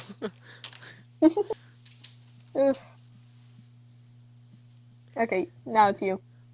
You stop reading and look at Jenny with an eye roll. Come on, you know my hero in history inside out and backward. Don't you have anything new for me? As a matter of fact, I do, Jenny says. I've got a special tip for you. Let's take a fighting tip, and then we'll take a power tip, and then we'll go back to talking about the splice circle. Okay, cool. Thank God these are short. When fighting with your powers, the strongest thing you can do is consider the appropriate level of force. It's important not to use too much power, but equally important to not use too little. Assessing the appropriate level of power necessary for certain battles means the difference between life and death. You nod at Jenny, thinking that, even though it seems like common sense, you never really thought about it in those exact terms before. Even better, this knowledge increases the current ceiling for your power to 120. Thank you! That's good! Woo! That's actually Yeah. really good. Oh wait, so if I could only do one of them. Oh well. Oh. Well, now we're back here. Yep. Go for it, Jenny. Okay. All right, so you've started a fine mess with the splice circle, Jenny says. One of my contacts at the downtown what? Precinct. Precinct? Precinct. Got it? Precinct. Interrogated Tracker. Turns out Smither didn't just want the gravitas to increase his offensive powers. He was also trying to expand into the ancient weapons business. He contacted Tracker to acquire the gravitas and become the Splicer's newest general. Apparently, Tracker already had his gene dip penile enlargement scheduled. I thought I meant like penile code, not my man had a tiny schlong. Not getting the job done. Well, there are you, buddy. Wait. As I said. Hang Jenny on. lets out a giggle. Ah ha ha. Please tell me. Please tell me we go and we mess up this man's penis enlargement surgery. That would be interesting. We are messing up this man's penis enlargement surgery. Yes. Okay. But quickly pulls herself back to seriousness. There was some concern within the Spice Circle that the blatantly illegal nature of Smithers' latest enterprise was too. So Madame Vice began placing her ducks in a row, a move she had been waiting to make since Smithers dumped her. And Then, Prodigal showed up. oh yeah, You fill in. Taking out Smither and giving Madame Vice the chance she needed to make her move. right you are. Here's the latest intel on the Splice Circle operation, Jenny says, sending another Inspector Detector me message, this time displaying the organizational Splice Circle chart you pulled up earlier. The Splice Circle, updated roster. Boss, Smither, dead. Security General, Boulder, also dead. Do we want to look at the business generals or the crime generals? Um, it might be a good idea to look at the crime general. That's most likely who get into fights with, I guess? Maybe? I don't know. Your voice is cutting out a lot. Oh, really? Yeah. Oops. Okay, just try and okay, just reread the right you are and see if it's fixed. If not, then we can try and fix it off camera after this. Okay. Right you are. Here's the last intel on the Splice Circle operation. And it was perfect. Jenny. Okay. Good? Cool. You're good. Okay. Crime generals. Nice. Prostitution, Lolly. Okay then. Okay. Okay. Okay, game. Okay. Uh-huh. Ava, you're 5 foot. Is lolly prostitution a thing? What? I don't know. I'm sorry, I mean, you actually try to answer that. Do you want to look at business generals, please? Shed Club, Madam Vice. Oh, look, something that's not a lolly prostitute. Most of these guys are dead or missing. Yeah. Except for, Lolly, Madam Vice, and Junda? Wanda. Goodness. Wanda. Oh, yeah. I'm a brain cell. I called her Junda. It's Yes, this is my okay. good friend. Her name is Junda. Wanda. Junda. Okay. Now then, go for it, Jenny. Okay, should I read off all the... No, then- like our intel, because that's Okay, I Jenny thought speaking. Yeah. Our intel isn't perfect, but as far as we can tell, as soon as Smither went down, Madame Vice made her move. She already recruited the female-centered generals, Gwanda W. and Lolly, bringing the club, Sinden, and prostitution ring together. However, the former underboss, Casing, made a play for his rightful ascension just as fast. Oh, Jenny. yes. But Madame Vice moved faster. Jenny finishes. Since Casing's body washed up on the docks this morning. Yeah, I'm pretty sure this is the only time somebody's finished around Sam. Looks like someone... You know, I did not go into this plan to make this many sex jokes. But, can you blame me? You saw how he reacted to black magic. True. Looks like someone's been rather busy. You say, thinking all you've done in the past couple of weeks was stop an anti-gang rumble. That's you again. Yes. Madame Vice has already seized control of the circle and started restructuring. But there was a hiccup with Kirkpatrick. Do you remember who Static was? It's probably better to just say no, because I don't honestly remember all the things about him as well. I remember he was a hero from the Fringes, but that's about it. Oh, he was the champion of the Fringes. Go for it. Okay. You really don't remember? He's the current champion of the Fringes, Jenny explains. And he's the only hero insane enough to take on the Splicer, besides you and Prodigal. Though he hasn't been heard from in... Right, I remember that. Okay. Well, it turns out he hasn't been heard from because he abandoned the Cape route and went undercover. Static was Kirkpatrick, Jenny says, almost proudly. Turns out he has the power to avoid all forms of mind control, making him the perfect mole against hypno-powereds like Smither and Madam Vice.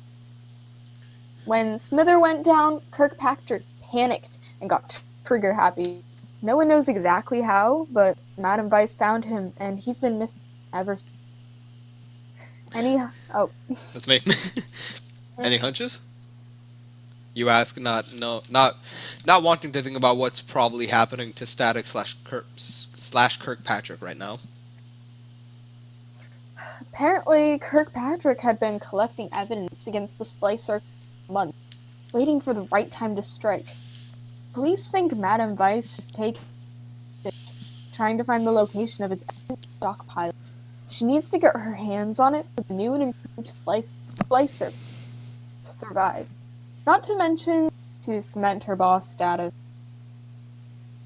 Jenny then looks at you, growing serious. Your voice is cutting out a bunch again. It is? Yes. I don't know why that's happening. I don't know why it's happening either. Is my voice cutting out for you? Only a little bit, but it isn't a problem. See, like, right now you didn't even finish the word problem before your voice cut out. Dang. Okay. I'm gonna try to get through this last area. I adjusted my mic section a bit. It might help. I don't really know. Okay, cool. Here's the thing. Only the MCPD and Madam Vice know about this evidence, which gives you a unique opportunity here. If you find that stockpile, it will help the police take down both Vice and Splice. I don't think I have to tell you what will happen if the Splice Circle destroys that evidence and finishes restructuring. I'll be at the top of their target list, you say. Great! We have the Mafia after us. Woo! Okay. But so will Prodigal, Jenny says. The Splice Circle probably already has information on her that we don't, so taking them out may also help lead you to her. So, if I find that evidence stockpile, I give the police exactly what they need to arrest the Splice Circle in their weakest juncture. In the process, I also clear my name and salvage my reputation as a hero. And as a bonus, I might learn something about this Prodigal lady. Seems like a no-brainer. Precisely. And Jenny says, smirking. So, what the slugger are you waiting for? What are you waiting for? I did not say that right. Oh, you didn't say that right. Have you heard me have a stroke Slugger? trying to read some of this? It's weird how they use slugger. I know, right? I've never heard it used like that. Maybe it's because they're in the future. I don't know, it just becomes a thing. I'd rather just have them swear, alright, so what the fuck are you waiting for? Let's go! Honestly. Okay, so I'm waiting because getting wrapped up in this craziness again is downright suicidal. I'm not waiting for anything. I'm not sure. I mean, I'm not waiting for anything. Let's get to going. I mean, it doesn't look like we'll die. We've recorded for an hour and 13 minutes and just about nothing's happened story-wise except for an animal fight. True. I mean, we have a sidekick now. We do, and that is really nice. And she's probably the most likable character in this aside from Jenny. Yeah. Because Jury is weird, Madam Vice is weird, Black Magic hasn't been introduced yet, Grandma's really nice, and Mom is really nice. But aside from that, True. There's no male character in this story aside from Sam that I like so far. Honestly, yeah. Like the mayor, I don't know about him. The mayor's son, I don't know about him. Ooh. This is a second chance to get things right after your terrible first night. Best of all, you're successful. If you're successful in shutting down this fly circle and saving Static, you'll surely be seen as the next champion of fringes. An excellent way to prove that you'll be a hero committed to justice. Yeah, but Jenny, how am I gonna find that evidence faster than the police, Madame Vice, or any other meddling hero? Meddling? You ask? I'm not a detective. That was a lucky break with Tracker's fingertips. Well, you better start getting used to some intrigue solving. Oh, mighty Sky Dream, Jenny proclaims. Besides, you were in Smithers' headquarters and you confronted Madame Vice. So, I'm betting you saw and heard things in there that might help you, even if you don't know what they are yet. The real question is, Jenny says with a wink, where are you going to start? I swear you sound like Jaden animations. Interesting. I swear you did. I was like trying to cause like your actual voice doesn't sound like it, but through the mic. Well, I mean, who knows? Mics are weird. That or your Jaden animations in disguise. As, Yes. as you leave the vigilante, you have to squint against the rising sun. Morning has arrived already, but you're too amped for your mission to be tired. Your eyes adjust to the light in time to catch another flash out of the corner of your eye. Why does that keep happening? Is that some side effect of your energy powers that you haven't experienced before? Or maybe someone's following you. You find your answer, however. As you look in the corner, you see the woman waving at you. It's Sonia, I'm not reading your last name. The reporter who published the Gravitas stories about you. Dang. How long have you been following me? You ask as you approach, not in the mood for necessities. Or nice ties. Especially not with this woman.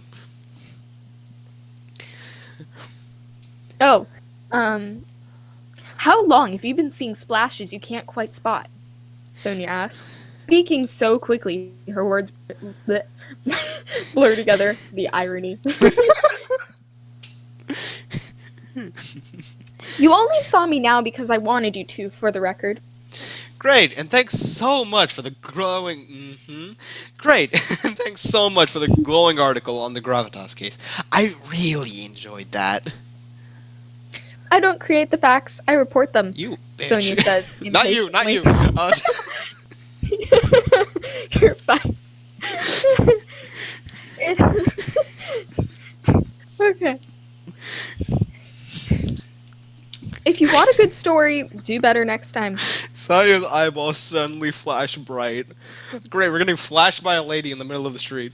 White light making a mental picture of you. Literally, it appears she has some kind of optic photographic power. The residual twinkling in your eyes catches the dozens of gold bracelets lining Sonia's wrists. She's a sort Indian. Oh, I know how to say your name now, you fucking Indian. One of my people are in this game, and I'm not even Indian.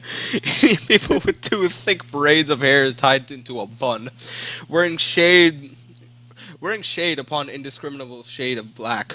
Her liquid brown eyes twitch back and forth, no doubt taking mental notes of your meeting. Anyway, I've been following you for an in-depth piece, Sonia says, beginning to pace as she speaks. You should be flattered. Now I wanted to ask you if I could have further access to your life as a hero. Nothing to break your secret identity, of course, but simply permission to follow all of your in-costume escapades? Escapades? Well, that's quite an offer. What do you think? I'm not really sure, but I do know that Sonia's probably going to follow me no matter what I say, so I might as well say yes and have her on my good side. I can't trust somebody like Sonia. She already trashed me once, so why wouldn't she do it again if given the chance? Press doesn't matter to me. No way am I giving someone like Sonia that kind of access. The first two are both true, though. Yeah, honestly.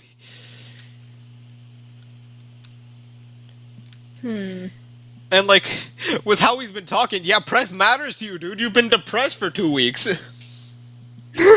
Yeah, I think it might be good to trust her, which might help us get better in the press. I don't know.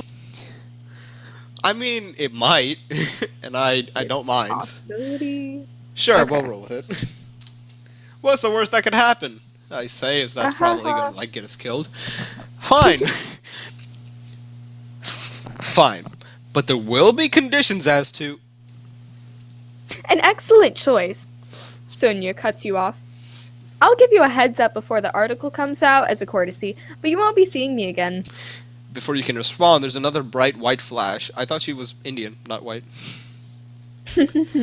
Such a bad joke. And when your It eyes really finally was. recover, Sonia is gone. Excited to see what kind of article Sonia will put together, you make sure to strike a pose while flying into the air, and just in case she's still watching. As you go, you also decide that your next move should be to look for cruise. Look for clues at the rival Ravel? Ravel bar. Sure. Kirkpatrick's former place of business. Look for clues in Kirkpatrick's apartment. Go to Shed. Maybe I can find Madame Weiss and cut a deal with her, since the chances of me finding Kirkpatrick evidence aren't great. Hmm. Interesting, because like all those aren't bad choices. Yeah. I I actually really like the choices in this game, like unironically. hmm. I can't tell if the last one is the worst choice or would turn out okay. Well, the last time we ran into her, we barely got away with our will intact because she was very persuasive, let's say. Yeah. We could go uh, to his apartment because I doubt there's anything there. I don't think Or I we mean would find anyone, stuff. I should say. But Yeah. yeah, Yeah. I mean But the then we have to bar. break into his apartment, True. which isn't exactly great. We could go to the bar. Yeah. And then if we don't find anything there, we could always go back to the apartment. But we also have a reporter following us. Could or Oh, us oh breaking shit! That's into his actually really. apartment. But thank you for bringing that up because if she can twist up that headline, considering a mafia crime ring kind of just got messed up, and me, who people think are a Yeah. criminal, are going right to their main place of business. So Hmm. Should we go to the bar? let's try the bar. Let's get a couple of drinks in us. Okay. How old even is Sam? He was attracted to his sidekick. Am I allowed to be in a bar? Well, we're about to find out. Right. 15 minutes later, you sit at the bar in Rival. Actually, that sounds way better than what I was saying before reveal. Okay, so yeah, we end up in Rival. And order your favorite soda. He's definitely fucking underage. And order your favorite soda. And order your favorite soda. Okay, so that's great. And check out the place. As you look around, you're surprised by how nice the place is compared to the scoozy clientele. It's scoozy Hmm. clientele. You bet you can't swing your arm in here without finding some kind of criminal. A thought to keep in mind for finding future cases. Which interests you? What interests you most, however, is the large woman sitting in a black booth with two police officers. From the look of her crocodile skin and spiky alligator tail, you can guess that she's the new owner of Rival, which would also make her Madame Vice's news general. Seeing that Croc Lady is busy, you figured it's a perfect time to look for any clues that Kirkpatrick's may have left behind. You leave a tip on the bar and walk toward the bathroom. The bathroom. Once you reach the back corridor, you slip behind a door marked employees only, and immediately spot a door that reads owner's office. Jackpot! You break in unseen, breathing a sigh of relief. And that is until you see the place. It's been turned upside down, completely ransacked by the police and Madame Vice's crew. You assume that if there were ever any clues to be found here, you doubt there'd be any left at this point. Still, you figure there's no harm in trying to. Freeze! Freeze! I was like, wait, is this a female character? Is this someone we know? It's the I police. don't know. You didn't say anything, so I went. Okay, so we're both the police officers. We are the police officer. Just No, like there's two police choosing officers. Good. one person. You hear someone shout behind you. Keeping your cool, you turn around and you find two police officers standing in the doorway, aiming their guns at you. Perfect. Literally. Oh! Yay! I said the line Attack the unironically. police! You stand face to face with the officers. You try to decide how to handle the situation. You have to consider what has happened before between you and the police so far. At best, they absolutely hate you, and at worst, they think you're a fugitive. Still, might now be the time to set the record straight. Better decide quick. Talk things over, try Don't to attack escape. the police. Okay, go on. No, I'm just reading out the choices. Talk things over with Yeah, the I know. police, try to escape, or attack. Don't attack the police. That's what heroes do. What do you mean? But if we try to escape, then they're definitely going to think we're a fugitive. Yeah. Talking things over might help a bit. I mean, Maybe. at worst case scenario, I can just fly away. True. If something goes bad talking, we can escape. Hey, listen, I know you guys think I'm a villain, you say putting your hands in the air, but I'm here to help you with He's moving! One of the officers shouts, Fire! Oh my god. Oh no.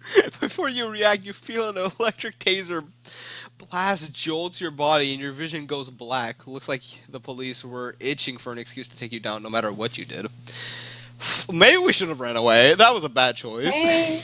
Yeah. Dang. You wake up in the back of a police van fitted with handcuffs that nullify your powers. This is it. Your hero. Is this actually the end of the game? Oh no. I'm gonna be so. We haven't even met the last person yet. Wait, have we? No. Ah! Your I heroic swear, career if we just has die here. ended before. No, because then I'm gonna have to replay the whole game and make like the same choices. Sad. Ugh. Please tell me like Sparrow just flies in and beats them up. Sparrow, I will give you all of my money if you save me right now. The police, and I'll probably. Actually, wait, I was going to say something, but Sparrow's an underage girl. The police will haul you off somewhere and charge you with any number of crimes, many of which you may not actually be guilty of committing. Now you're just going to be thrown into some power prison, just like your parents. You'll be disgraced, unable to clear your family name. No, you think there has to be a way out of this. There's no other option. You begin to search the back of the dark van for a way to pry yourself out of those handcuffs. If you can just get those off, you have no problem blasting your way out. But there's nothing back here. You're contemplating dislocating your thumbs to wiggle free. When the door of the van swing open, a rush of sunlight blinds you and you can't make anything through the doors. I don't know who it is. Yeah, I don't know who it is either. A smooth and friendly voice, so it's not fucking Jury, I can say that much. Should I say it? I don't. Okay, I'll go for now, and if it turns out to be a woman, you can do it. Because Okay. it just says the voice, so I'd assume it's a dude. Officers, I can't tell you how much this means to me. Says a smooth and friendly voice. I swear I'm more of a dialogue person than a narrator, as you can tell. This will really help end our investigation. Of course, you hear one of the officers say. We're big fans, by the way. Why, thank you, the voice says. I won't be forgetting that. Oh, it's definitely a female, because a guy doesn't say that to another guy. I guess I'll resume it then? Well, we'll do it next page when the voice clears. Yeah. And when go your ahead. vision clears, you find yourself looking out at... Black... Yeah, that's definitely you. You blink several... Wait, hang on, I want to see. Dang. You blink several times, sure that your eyes are deceiving you, but they're not. That really is black magic. Your biggest crush bailing you out, Holy Slugger. I love how when she first appeared, her voice just sounded like a random smooth man. Ah, she's a character! Hey! We just need one more main character and we're good to go, guys. Yeah. hey, Black magic. we have some health now. Nice. And now we've met Black Magic, and you're definitely doing her voice because she is not a smooth man. I can say that much. I have to figure out what her voice should be. But, okay. You go ahead and read. Okay, so after the previous line of dialogue, I'd probably think like smooth and sexy. So good luck with Probably. that. Even after the police set you free and Black Magic escorts you to a nearby rooftop, you still can't fathom what's going on. I've had quite the time tracking you down, Black Magic says. I need your help with some. Black Magic. The famous, gorgeous, and amazing Black Magic has been looking for you? This can't be real. You fucking horny. You are.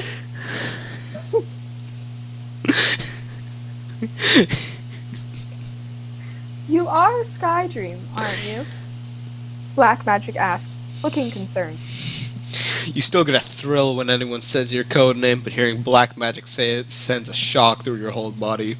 You look her over, happy to find she looks as much as Natalie Portman in person as she does in the photos. Black Magic wears a slick black costume with a golden zipper running up the front, which leaves for fuck's sake, which leaves it partially undone, letting some cleavage show. The costume, oh my fucking god. The costume hugs her body perfectly in all the right places. It's making her look like a supermodel. God, that's so fucking bad. Best of all, you really love that Black Magic is natural and easy going. Made up like a vixen. Unique. I don't like Black Magic. Oh, but I'm sure you do, sir. I love how it's just like, I don't like Black Magic. No, never. Ignore my massive boner. Honestly, she seems natural and easygoing. True.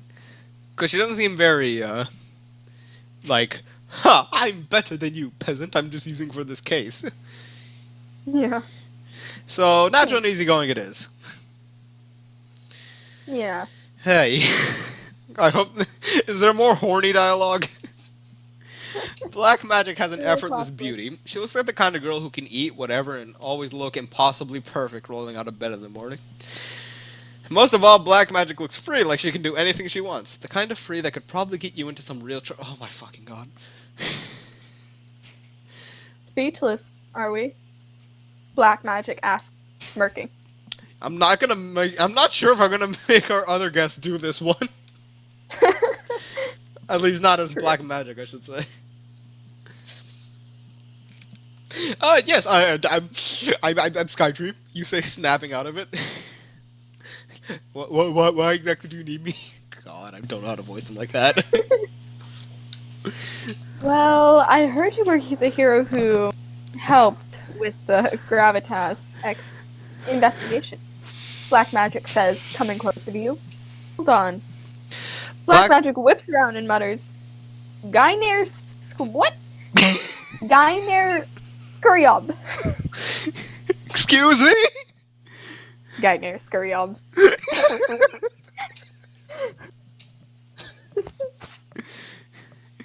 Squareob? Squareob. Scur... SpongeBob. Sponge. Guys are SpongeBob. Onwards with the line! Indeed. Encasing the roof in a bubble of shimmering green light. The only line I'll need now is fucking Coke. If you're about to ask what she's doing until you see a duo of paparazzi on a nearby rooftop trying to snap pictures, Black Magic must have cast a spell to protect the two of you against their cameras. Sorry about that. I thought I lost them across town. Black Magic says, turning back to you. Anyway, I assume you also know about the Kirkpatrick static connection, if you're back snooping for evidence. It's probably really good that we got arrested, but we probably would have ended up in this situation somehow. Yeah. But I don't think the police hate us as much anymore. Hopefully. You nod, desperately trying to keep your eyes on Black Magic's face, which is equally as distracting as her body. Unfortunately, you fucking pervert. Uh, Alright, Black Magic continues. The MCPD has brought the Millennial Group into their investigation of Splice Circle. Since they need a power to take down Madame Vice, Splice Circle, if that evidence is found, I'm the new kid on the group's block. So Rebellion dispatched me to help the MCPD find that evidence stockpile. Plus, I have a particular hatred for Madame Vice. you want to know what that's all about, but first you have to decide how you want to play things with Black Magic. Flirt! I may never get this chance again. Keep things professional. This is my career after all. Play hard to get. I don't want anything to do with Black Magic. Jesus. I mean, Huh. how would Sam react to that? How would he want to do it out of these three?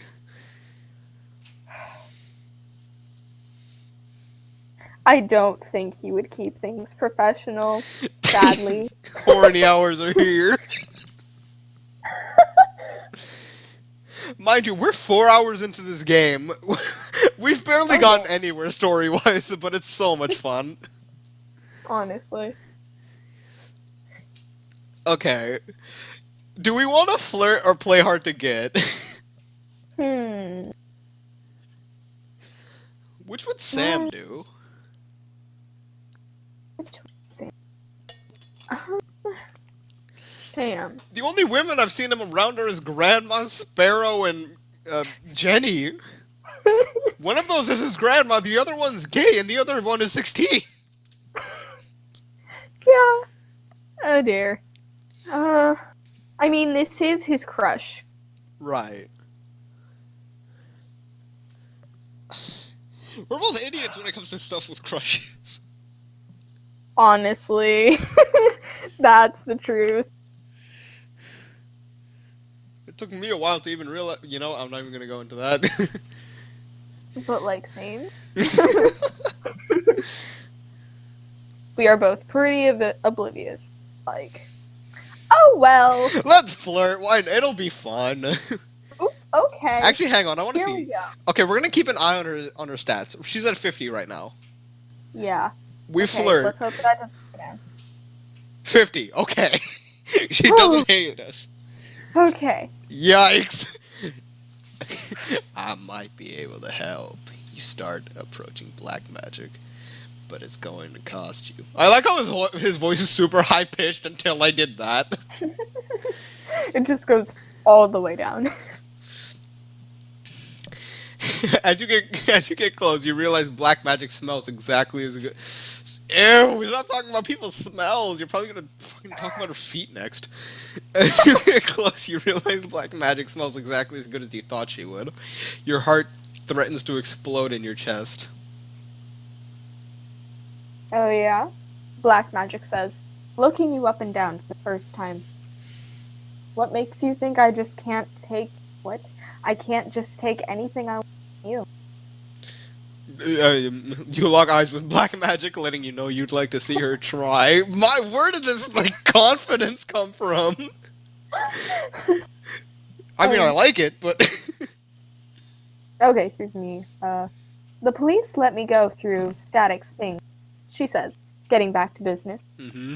Even though they didn't find anything, I got some weird vibes off of this. But I have no idea what it is. Your mic again. Oh, it did? Dang. Should I just redo it? You're good, because, most people probably know what you were trying to say, but... Okay, sure. Black Magic pulls out a fancy black pen, and your eyes practically bulge out of your head. There's a tiny golden orb at the end of the pen, the same one that was on the end of Madame Vice's whip. It's a telelock, which means it teleports to a certain location. And that would be very useful. It would. Okay. I was hoping that you might know what this is from your splice run-in, Black Magic says, placing a hand on your shoulder. A touch that threatens to buckle your knees. Excuse me? slugger does she smell good. Okay. So, does it ring any bells? Of course, if that is a telelock, then it's probably the only way to access the secret place where Static has stockpiled his evidence against the Splice Circle. But if you tell Black Magic this, you'll have to work together. Assuming she decides to include you in the next step of the investigation at all. However, if you don't tell Black Magic, getting a hold of that pen might be tricky business. So how do you want to work with Black Magic? Yes, I'd love to work with Black Magic. If I'm really lucky, this will get me into the Millennial Group. And if I'm really lucky, the Millennial Group. Oopsies. No, I don't care about working with other heroes. I need that clue for myself. I don't mind working with other heroes, but I don't want to get involved with Black Magic. As long as I'm involved in the case, I don't care what I have to do. I'm pretty sure we both know what he would pick. Honestly. Horny hours are here. Okay, so I think we're already at the 2-hour mark, so let's keep pushing until the end of this chapter, and then that should be enough for an episode. Sounds good. So long as it's not like another half hour, because... Yeah, I have to go in a half an hour, so... Perfect. But hey, we'll definitely be having you next time around. As a matter of fact, I know exactly...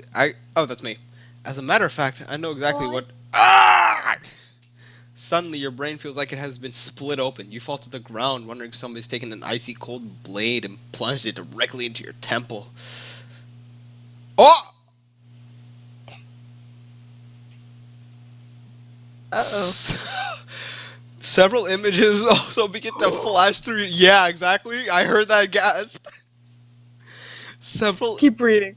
Several images also begin to flash through your mind. A much younger Black Magic stands in front of a much younger Madame Vice in a dimly lit room. Madame Vice has a grin on her face as Black Magic begins to...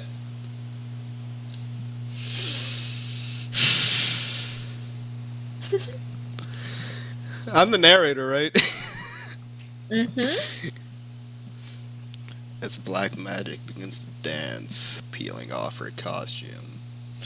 As soon as this image sears itself into your brain, another replaces it.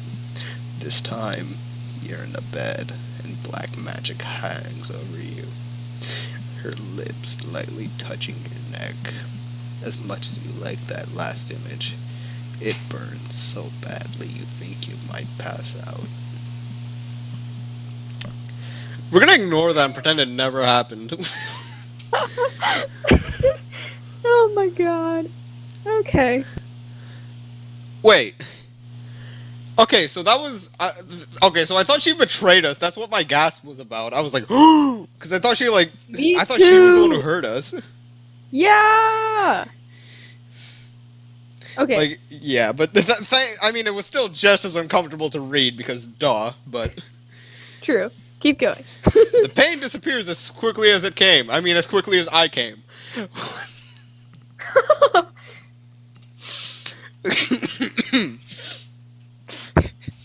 What the... You guys trying to ignore the dull buzzing at the base of your skull? I'm sorry. I couldn't risk you lying to me, Black Magic says. The thought swap is one of my more painful spells, but it was necessary. Yeah, there was a pretty big thought swap in this story. So that... So that was, you say, trying to find words... Still trying to find hard words... Still finding it hard to form words. I saw your... boobs.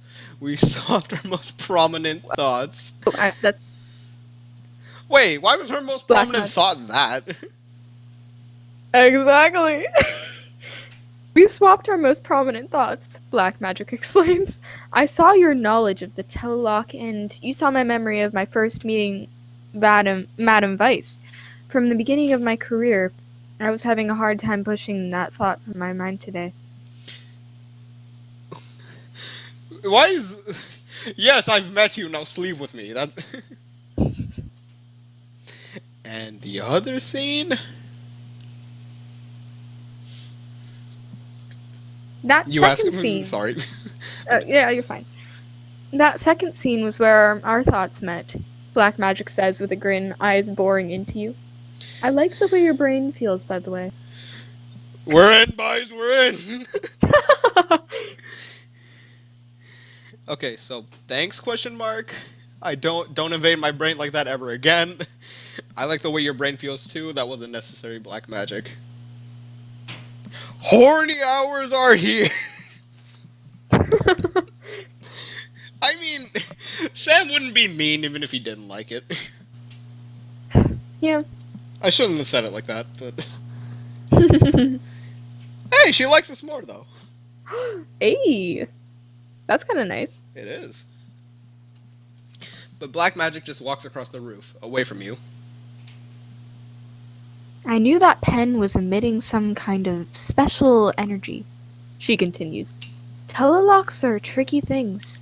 I know a spell that can activate it, but I need to recharge. That thought swap took quite a lot out of me. We should head back to the Millennial Group headquarters. You're about to tell black magic that you were able to override a telelock in your own way a few weeks ago, but you stop yourself. The Millennial Group HQ is supposed to be one of the most amazing buildings in all of NC. No matter what your feelings on team ups are, you're not going to pass up an opportunity to see how real heroes live, and maybe even meet some of them. The excitement doesn't have much time to settle, however, as something loud and wet and metal suddenly screeches between you and black magic, cracking with gray energy. Watch out! Black Magic screams, but it's too late. Dun dun dun. And that. Oh, we reached the end! Yeah, we did. Dang. Alright, so that is going to cap off this episode of Heroes Rise the Prodigy. I just want to thank you guys so much for joining us on this fun little episode. Not too much happened, Yeah. but the horny hours are here. We can confirm that. We got Natalie Portman out here. And I want to thank Ava as well so much for joining me on this episode. Yeah, no problem. And next time we'll be continuing on with the story, and we will have an extra guest on this show. So until Indeed, we will. then, stay safe, stay away from others, and just be happy. I'll see you guys next time. Skydream out.